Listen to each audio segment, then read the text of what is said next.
to move now to invite our first panel member to come up and join me here on the platform. I'd like to welcome Piet Klop from PGGM, who's our investor representative on the panel this evening. And he, I know, has got a couple of slides which have just gone up, so I'd like to invite you to introduce your work and the Klop curve, please, Piet. You know, I figured that if I can't solve this problem, at least I want my own curve. And this curve, you know, it's a simple thing, and I'm sure there's people in the audience that have seen this before and are probably sick and tired of it by now.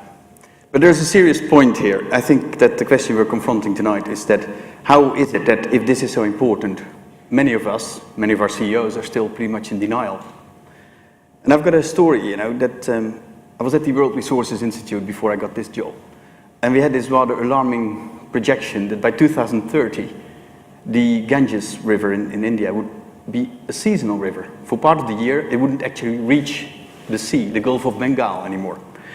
To environmentalists, and I'm an unreconstructed environmentalist, I'm happy to say, even though I'm sometimes embarrassed to say my own organization, but you know, to an environmentalist, this is alarming indeed. But a Goldman guy said, all right, so you're projecting a crisis into 2030. Call me in 2029. And then he walked out, leaving me there with my alarming projections. And I think there is a reason that this problem hasn't quite reached the CEO level still. You know, there's the familiar reasons. Is this carbon? No, it's not carbon, because water has this temporal and geospatial component. It matters where you are and when you look at the problem, whether it's serious or not. It's not a perfect commodity like carbon is. Is it energy? No, it's not energy either. If only it were, then it would be priced according to scarcity, which it isn't. There is no price signal, so you don't quite see the problem coming the way you see the scarcities we're more familiar with. And then, you know, it's poorly understood too, I think, by many of our CEOs, in that, you know, you see your water bill and there's nothing to worry about there. But you don't quite see how it filters through your supply chain, you know, your energy supply, your commodity supplies. And there's a real issue there, especially energy. So yeah, there's slow awareness, you know, we still, I think we grew up in taking water for granted. In many countries that's almost institutionalized, that taking water for granted. And, you know, in our dealings with Indian utilities, for example, there seems to be that implicit assumption that when push comes to shove, utilities will be bailed out.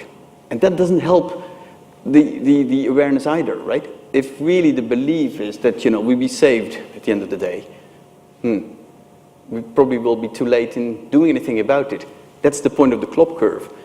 Are we going to move very quickly from denial to panic, or are we going to do something meaningful in between? How much time have we got for that, and what can we in fact do?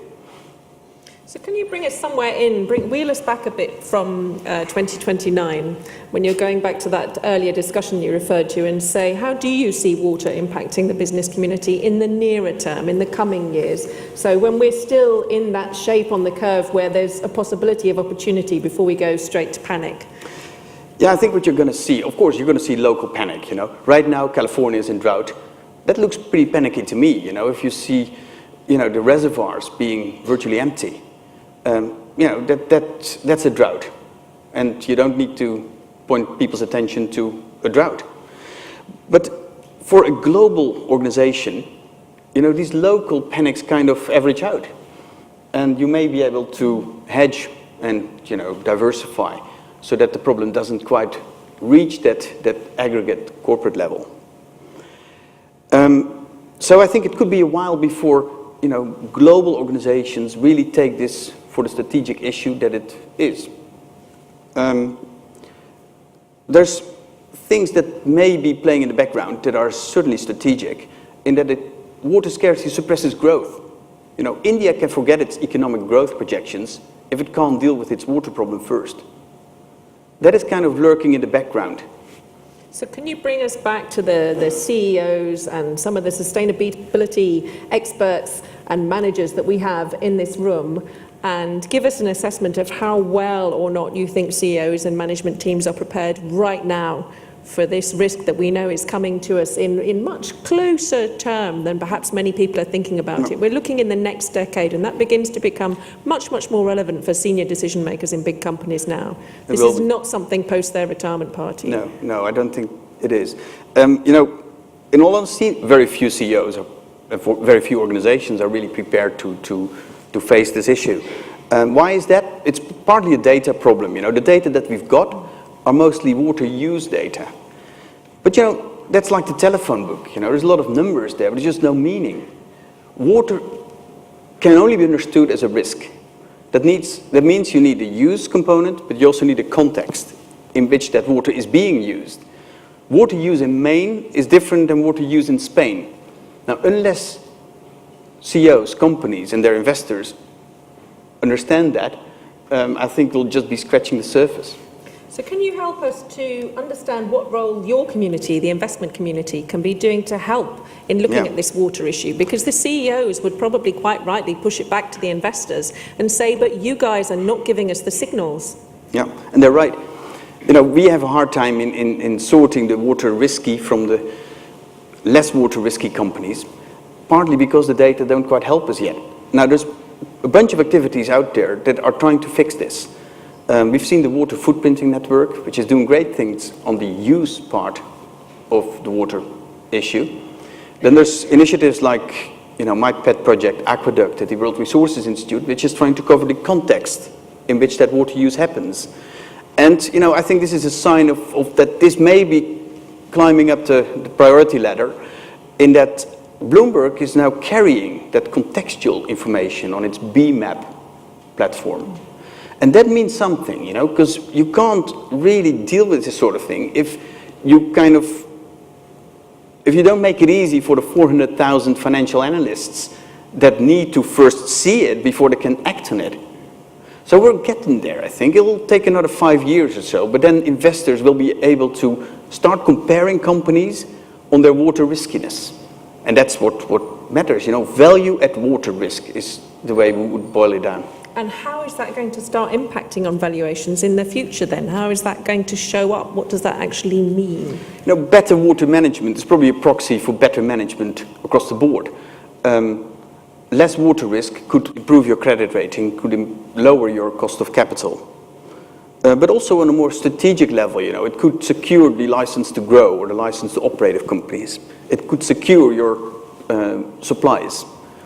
And then, of course, there's, you know, the solutions that we'd like to invest in. Okay. And this is maybe an important point for the opportunity bit of my Klop curve. Water problems can be fixed. You know, you could argue that we haven't even really started trying. You know, we still value water much less than it's worth. We price water less than its value is, in other words. Absolutely. And so which sectors do you think are most at risk from where you're sitting from an investor perspective? What can you tell us? I think the 4 sectors right in the middle of this slide are probably the ones that are most exposed to this. For different reasons, you know, it could either be on the cost side, revenues, cash flow, or indeed stranded assets.